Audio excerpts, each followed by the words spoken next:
आगामी लोकसभा चुनाव को लेकर लगातार नई नई खबरें सामने आ रही हैं। चाहे उत्तर प्रदेश हो या बिहार, हर जगह से लगातार पार्टी छोड़कर जाना और पार्टी में शामिल होने की खबरें लगातार आ रही हैं। कल बिहार की राजनीति में इतना बड़ा बदलाव देखने को मिला जो बीजेपी को अंदर से ही झकझोर देगी।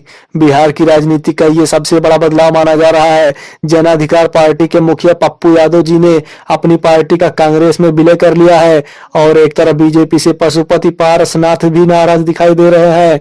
पप्पू यादव ने ये बड़ा कदम उठाने से पहले लालू यादव और तेजस्वी यादव से मुलाकात की थी और उसके बाद उनकी तारीफों में कोई कमी नहीं छोड़ी थी। पप्पू यादव 5 बार के सांसद रह चुके हैं और उनकी पत्नी भी सांसद रह चुकी हैं। हालांकि पप्पू यादव पिछली बार चुनाव हार गए थे, लेकिन उनकी छवि जो गरीब समाज के लोगों में है वो पूरे देश में जाहिर है। पप्पू यादव बाढ़ से पीड़ित बिहार के जितने भी लोग थे सबकी मदद किए थे और यहाँ तक कि लोगों के खाते में पैसा भी पहुंचाया था।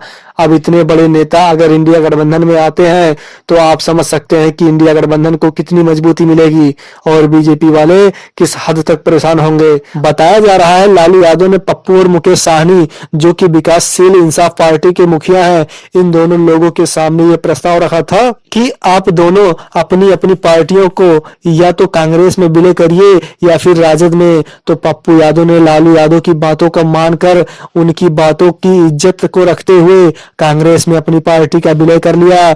बताया जा रहा है कि कांग्रेस ने बिहार में 40 सीटों के बंटवारे का फैसला लालू यादव के हाथ में दे दिया है कि आप जो कहेंगे वही माना जाएगा। बताया जा रहा है कि लालू यादव की समीकरण ये है कि जहां से जेडीयू के प्रत्याशी चुनाव लड़ेंगे वहां से राजद के प्रत्याशी चुनाव लड़ेंगे और जहां से बीजेपी के प्रत्याशी चुनाव लड़ेंगे वहां से कांग्रेस और अन्य दलों के नेता चुनाव लड़ेंगे। लालू की ये रणनीति किस हद तक काम करेगी ये तो चुनाव होने के बाद पता चलेगा। लेकिन आपको बता दें कि पशुपति पारसनाथ, पप्पू यादव और मुकेश साहनी जी लालू और तेजस्वी के नेतृत्व में एक साथ मंच पर आ जाते हैं तो बिहार की राजनीति देखने लायक होगा। बिहार की 40 सीटों में बीजेपी को 10 सीटें भी मिलनी मुश्किल हो जाएंगी। बीजेपी ने चिराग और नीतीश को अपने खेमे में करके जो बड़ा खेल खेलने का सपना देख रही थी, अब लालू यादव उस सपने को साकार नहीं होने देंगे। पूरे बिहार को एक करने के लिए लालू और तेजस्वी ने मन बना लिया है। देखते हैं किस हद तक लालू का ये फार्मूला काम करेगा।